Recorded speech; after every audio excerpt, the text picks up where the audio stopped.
가장 비싼 금은 황금이며 그 가장 소중한 금은 지금이며 가장 맛있는 금은 소금이다 라고 하는 말이 있습니다.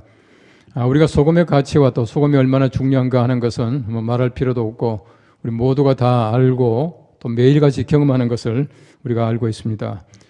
소금이라고 하는 것은 제1의 맛입니다. 가장 기본적인 맛이고 또 소금 없이는 어떤 것들도 우리 제대로 맛을 낼 수 없다고 하는 것도 잘 알고 있습니다. 또 어떤 분이 쓴 글에 보니까 소금이라고 하는 것은 우리 사람이 먹는 유일한 암석이다 또 그렇게 말하고 있습니다. 어쨌든 우리가 굉장히 중요한 것을 얘기하고 있고 또 우리가 먹는 것뿐만 아니라 잘 아시는 대로 우리 체내, 우리 혈액 속에는 0.9%의 염분을 가지고 있다 그렇게 말합니다. 그만큼 우리 소금이라고 하는 것은 우리 사람들의 생존에도 중요한 역할을 감당하고 있다는 것입니다. 제가 지난번에 목회 서신 한번 썼습니다만은 로마 시대 때는 소금이라고 하는 것이 정말 금 같은 역할을 했습니다. 굉장히 소중한 것이었고 또 금의 가치라고 하는 것은 다른 것과 비교할 수 없을 만큼 아주 중요한 것이었습니다. 그 당시에는 소금을 군인들에게 월급을 줄 때 소금으로 줬다 이제 그렇게 말합니다. 그래서 이 셀러리라고 하는 말은 쌀, 다시 말하면 소금이라고 하는 말에서 나왔다. 그렇게 말을 하고 있습니다.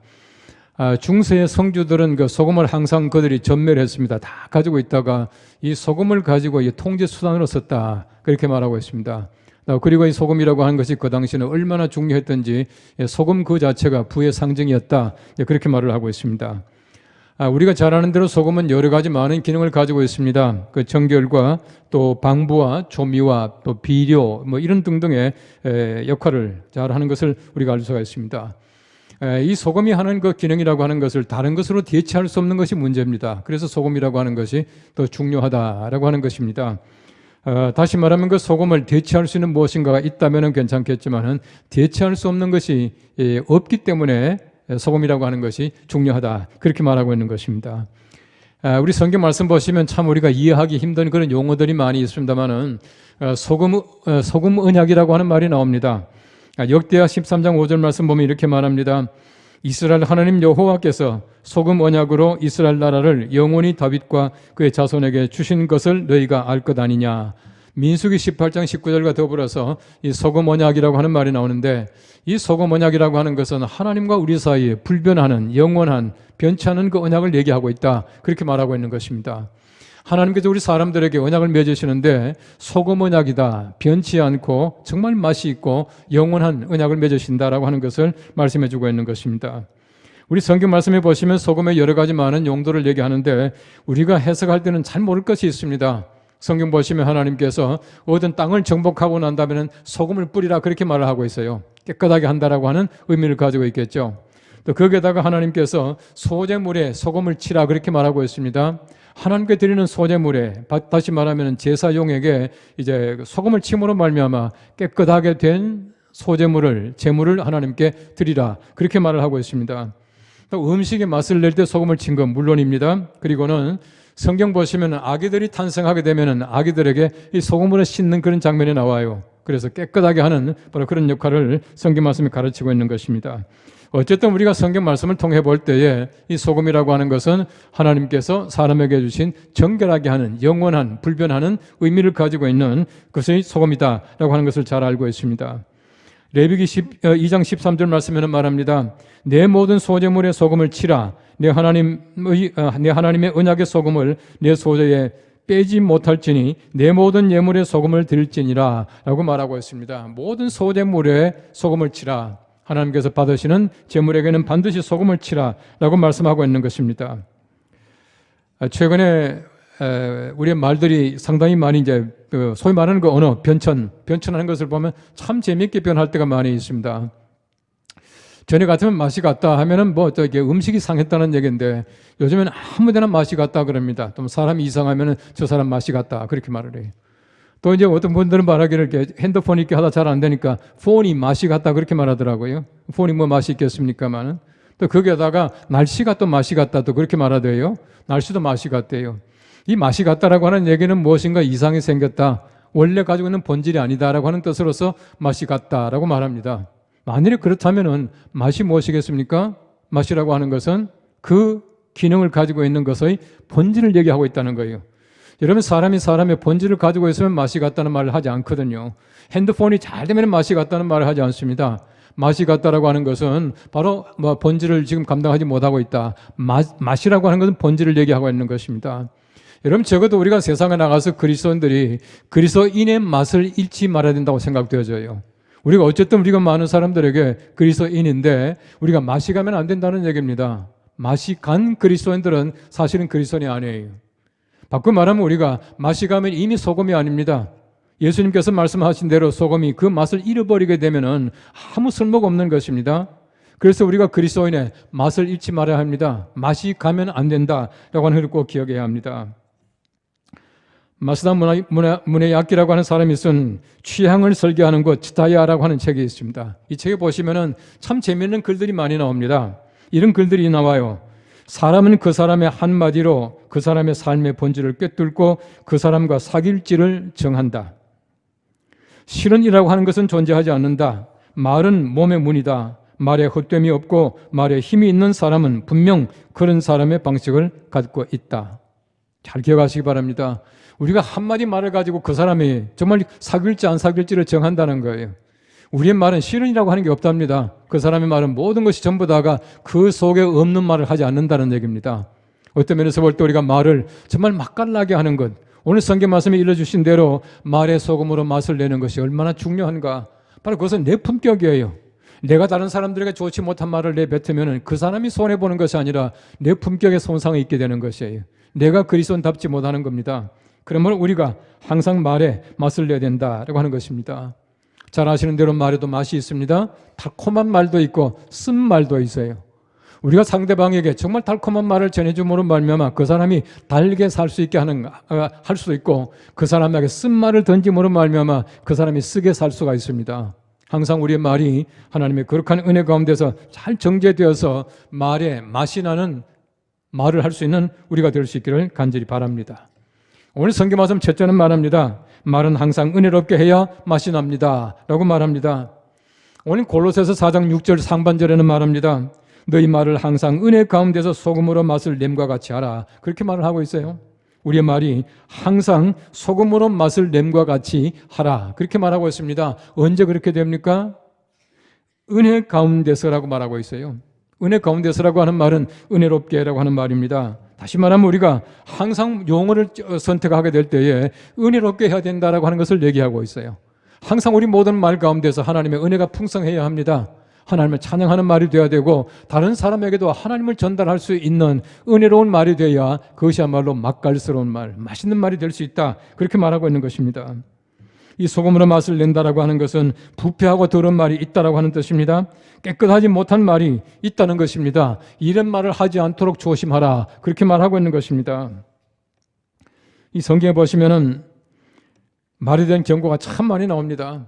성경 보시면은 잠언 26장 20절 말씀에는 나무가 다하면 불이 꺼지고 말쟁이가 없어지면 다툼이 쉬느니라. 마태복음 5장 22절 말씀입니다. 형제를 대하여 나가라 하는 자는 공회에 잡혀가게 되고 미련한 놈이라 하는 자는 지옥불에 들어가게 되리라. 야고보서 3장 5절입니다. 이와 같이 혀도 작은 지체로 돼 큰 것을 자랑하도다. 보라 얼마나 작은 불이 얼마나 많은 나무를 태우는가.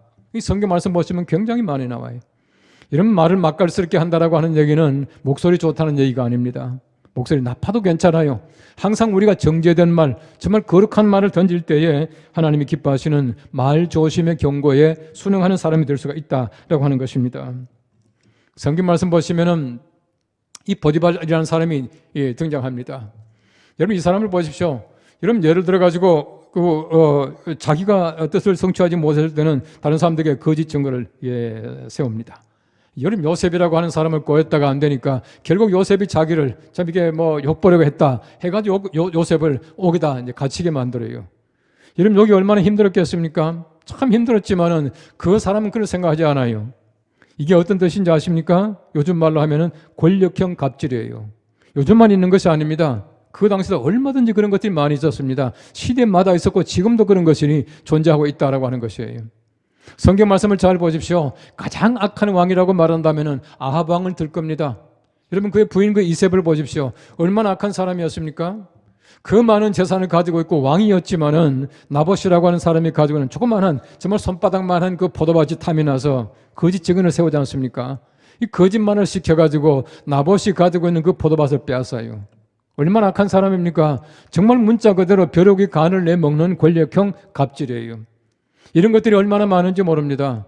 사람들이 말로 말미암아 그 사람을 정말 어렵게 만드는 경우를 많이 볼 수가 있어요. 그 사람의 재물을 빼앗고 그 사람의 명예를 빼앗고 하는 경우를 얼마든지 많이 볼 수가 있습니다. 이런 것들은 절대 안 된다라고 성경 말씀이 가르치고 있는 것입니다. 우리나라 속담과 교훈에도 보십시오. 굉장히 그 말에 대한 말들이 많이 있습니다. 가는 말이 고와야 오는 말이 곱다는 말도 있고 말 한마디에 천냥빚을 갚는다는 말도 있습니다. 고기는 씹어야 맛이요 말은 해야 맛이다 라고 하는 그 말도 있습니다. 고기는 씹어야 맛이 있대요. 말도 마찬가지입니다. 씹을수록 맛있는 말이 있고 그렇지 못한 말이 있어요. 우리는 정말 씹을수록 맛있는 말을 해야 합니다. 들을수록 기쁘고 다른 사람들에게 즐거움을 줄 수 있는 그 말을 해야지 그렇지 못하게 되면 항상 우리가 말 뒤에 항상 우리 마음속에 상처를 남게 된다는 것입니다. 맛있는 말이라고 하는 것은 좋은 말입니다. 용기를 주는 말이에요. 칭찬하는 말입니다. 다른 사람을 배려하는 말이에요. 우리가 마찬가지입니다. 어디서나 마찬가지로 다른 사람에게 칭찬의 말을 우리 선택해야 해요. 예를 들어서 그 사람에게 흠을 잡으려고 보십시오. 흠이 없는 사람이 누가 있겠습니까? 얼마든지 많이 있겠지만은 그 사람에게 반드시 칭찬할 말이 있으면은 칭찬해 주는 것. 이것이야말로 정말 성경 말씀이 가르치고 있는 맛있는 소금으로 맛을 낸 말이다. 그렇게 말할 수가 있게 되는 것입니다. 우리가 하나님의 거룩한 은혜 가운데서 날마다 우리의 입이 정죄되어서 우리 말을 통해서 많은 사람들에게 희망을 주고 하나님의 거룩하심을 증가할 수 있게 되기를 바랍니다. 이스라엘 사람들이 지혜서라고 말하는 탈무드에 보면은 세 가지 종류의 유머는 하지 말라 그렇게 말을 해요. 이 첫째는 뭐냐 하면은 성적인 유머를 하지 말래. 섹스에 관한 걸 하지 말라는 겁니다. 두 번째는 뭐냐 하면은 하나님을 모독하는 유머를 하지 말라. 세 번째는 뭐냐 하면은 사람들에게 상처를 주는 유머를 하지 말라 그랬어요. 그런데 우리가 돌아가는 여러 가지 많은 사회 일반적으로 하는 유머들을 보십시오. 하지 말라는 세 가지만 골라서 해요. 성적인 유머를 하죠. 하나님 모독하는 거 하죠. 다른 사람에게 상처 주는 것 하죠. 이런 것들이 얼마나 많은지 몰라요. 이것도 하지 말라고 하는 이유가 무엇입니까? 다른 사람들에게 내뱉고 나서는 사실은 보면 내 스스로가 상처를 받을 때가 얼마나 많은지 몰라요. 여러분, 그 서양 사람들, 특별히 미국 사람들은 이 밥 먹을 때 얼마나 말이 많은지 몰라요.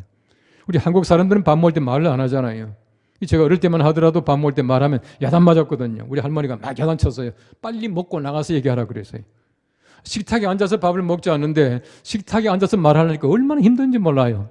여러분, 제가 유학 처음 가서 강의 시간에 강의 듣느라고 힘든 게 아니라 밥 먹을 때가 제일 힘들어요. 정말입니다. 얼마나 힘든지 몰라요. 가만히 들어보면 중요한 얘기도 하는데 얼마나 많이 하는지 모릅니다. 이러면서 그 미국 사람들이 식탁에서 절대 하지 않는 하나의 관습이 있습니다. 말하지 않는 관습이 있어요. 첫째는 뭐냐 하면 정치 얘기 안 합니다. 정치 얘기하면 서로 상처를 받거든요. 두 번째는 다른 사람 얘기 안 합니다. 다른 사람 얘기 안 해요. 이건 그 사람의 관습이에요. 왜 정치 얘기하지 않고 왜 다른 사람 얘기하지 않는지 아십니까? 그거 하면 밥맛 떨어져요. 밥 먹을 때 그 얘기 하지 않습니다. 밥맛 떨어진다는 얘기는 우리가 언제든지 그 얘기는 안 하는 게 좋다는 얘기입니다. 바꿔 말하면 우리가 항상 정제된 말을 해야 된다. 은혜롭게 말을 해야 되고 항상 우리가 하나님의 거룩한 은혜로운 말을 골라서 하는 것이 참 중요하다는 것입니다. 언제나 우리가 하나님의 거룩한 은혜 가운데 살아가는 사람들입니다.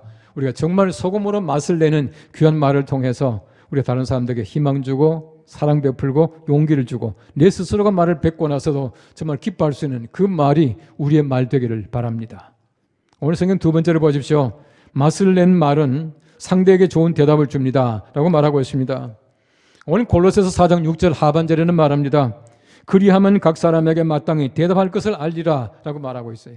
다른 사람들에게 묻습니다. 좋은 대답. 서로가 어떤 대답을 쌍방이 주고 오고 갈 때에 서로가 좋은 말 하면 좋은 대답이 온다는 겁니다. 그 사람이 나쁜 말 할 때 나쁜 대답이 가요. 나쁜 말을 들으면 나쁜 대답을 내가 합니다. 우리가 서로 좋은 대답을 하기 위해서는 정말 맛을 낸 말을 해야 된다. 그렇게 말하고 있는 것입니다. 특별히 하나님의 사람들, 신자들끼리는 맛을 낸 말을 해야 된다는 것을 성경 말씀이 가르치고 있어요. 여러분, 그리스도인이 무엇입니까? 그리스도인은 그리스도의 사람이에요. 다시 말하면 그리스도의 사람이라고 하는 것은 우리가 하나님의 대변자입니다. 우리가 그리스도의 대사라 그렇게 말하지 않습니까? 대사가 자기만 하는 것이 아니에요. 자기 마음대로 얘기하는 것이 아닙니다. 그리스도의 사람들은 그리스도의 말을 해야 된다는 겁니다. 적어도 내가 말을 함으로 말미암아 내 속에 계시는 예수 그리스도가 다른 사람들에게 드러날 수 있도록 말을 해야 된다는 것이에요.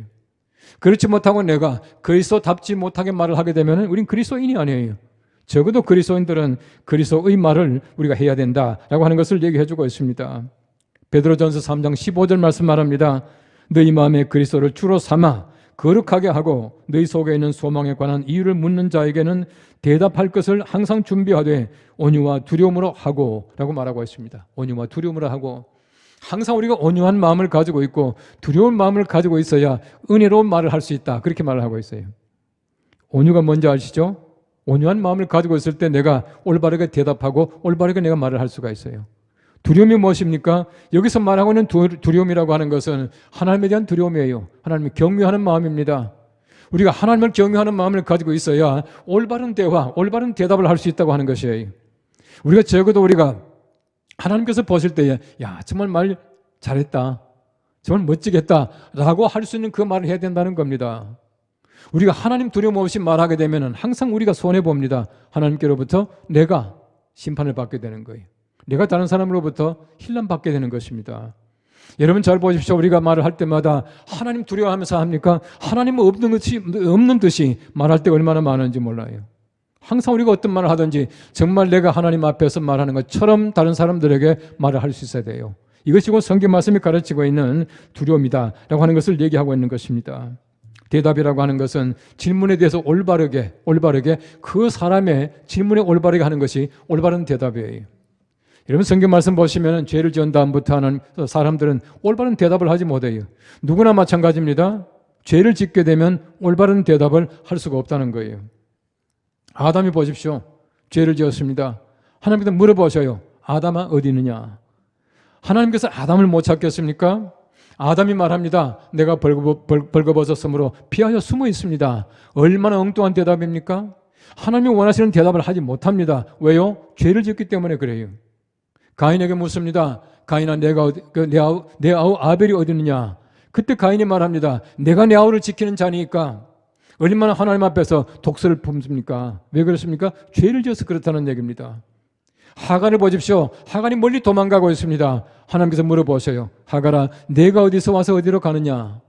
그때 하갈이 말합니다. 내가 내 주인 사라의 눈을 피하여 도망갑니다. 엉뚱한 대답이었습니다.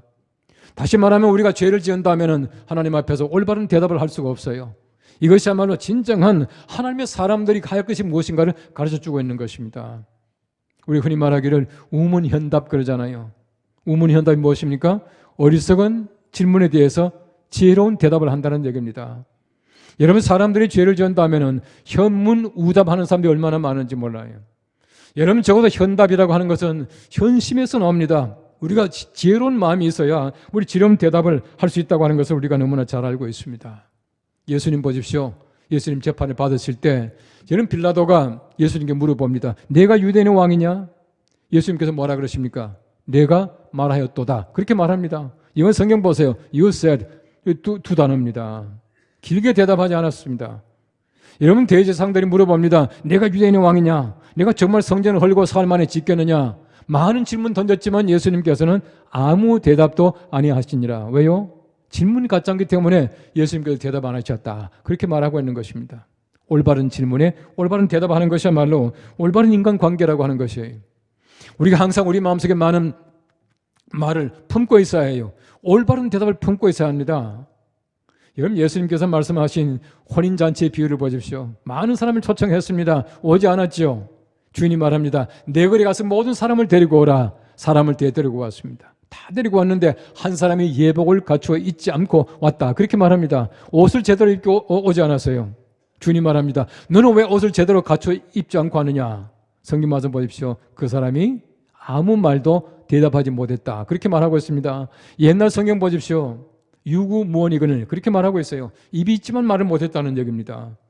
여러분 적어도 우리가 항상 우리의 삶에, 우리의 행동에, 우리의 모든 내 삶 속에서 내 마음 속에 항상 질문에 대한 대답할 마음이 있어야 돼요. 항상 말을 품고 있어야 됩니다. 할 말이 없으면 좋은 게 아니에요. 말할 수 있지만은 말을 절제하는 것은 좋지만은 할 말 없는 것은 절대 하나님 나라에 합당하지 못하다는 것을 얘기하고 있다는 것입니다. 가장 청교도 신학자 가운데 위대한 신학자라고 말하고 있는 존 오웬이라고 하는 사람이 있습니다. 존 번연과 동시에 사람이었는데 그 당시에 왕이 찰스 2세였거든요. 이 찰스 2세가 한 번은 존 오웬에게 신학자에게 말합니다. 당신은 어떻게 그렇게 무식하고 어설픈 설교를 들으러 갑니까? 라고 말을 했습니다. 그때 존 오웬이 말했습니다. 폐하, 나도 그 어설픈 설교자와 같이 그렇게 감동 있게 말할 수 있다면 나도 어설퍼지고 싶습니다. 그렇게 말을 했다는 겁니다. 그러더니 찰스 2세 왕도 뒤에 존 번연의 설교를 듣게 됐다. 그렇게 말하더라고요. 여러분, 우리가 말을 잘하는 것이 아니지 않습니까? 여러분, 뒤에 무디 보십시오. 얼마나 말을 서툴게 했는지 몰라요. 무디가 설교할 때마다 틀린 말이 그렇게 많았답니다. 소위 말하는 그 국어학적으로, 의문학적으로 안 맞는 말들이 그렇게 많았다고 그래요. 어떤 사람이 한번 살펴보니까 무디가 1시간 내내 설교하는데 틀린 말이 3만 번 가까이 나오더래요. 그렇게 틀린 말이 많았답니다. 그 틀린 말 가운데서 얼마나 많은 사람이 은혜를 받았습니까? 말의 힘이라고 하는 것은 말을 잘하고 못하고 하니 그 속에 정말 힘이 있느냐, 정말 영이 있느냐라고 하는 것이. 우리가 마찬가지입니다. 하나님의 은혜 가운데서 말을 해야 올바른 말이요 상대방에게 기쁨을 줄 수 있는 말이다라고 하는 것을 우리가 너무나 잘 알고 있습니다. 이 수도사들의 얘기를 보면 참 재미있는 얘기가 많이 나오는데요. 어떤 조그마한 마을에 이제 수도원이 하나 있었답니다. 근데 산적들이 이제 그 마을에 내려온다는 말이 소문이 들려오니까 사람이 전부 하나씩 둘씩 전부 보따리를 사가지고 전부 산 위로 이제 도망을 가버리고 말았대. 피신을 했답니다. 수도원에 있는 수도사들만 이렇게 덩그랗게 남아 있었던 거예요. 그 수도사 한 사람이 용기를 가지고 그 두목에게 말했답니다. 당신은 이 마을의 평화를 깨서 당장 이 마을에서 물러가시오 라고 얘기를 했습니다. 그럴 때만 말이죠. 그 칼을 들고 있는 두목에게 당돌하게 말하니까 두목이 칼을 들고는 그렇게 말했답니다. 내가 너를 지금 단숨에 한 칼에 너를 두 동강 낼 수가 있다. 그렇게 내렸대요. 그때 수도사가 그렇게 얘기를 했답니다. 나도 마찬가지요. 단숨에 내가 두 동강 날 수가 있어. 그렇게 말을 했답니다.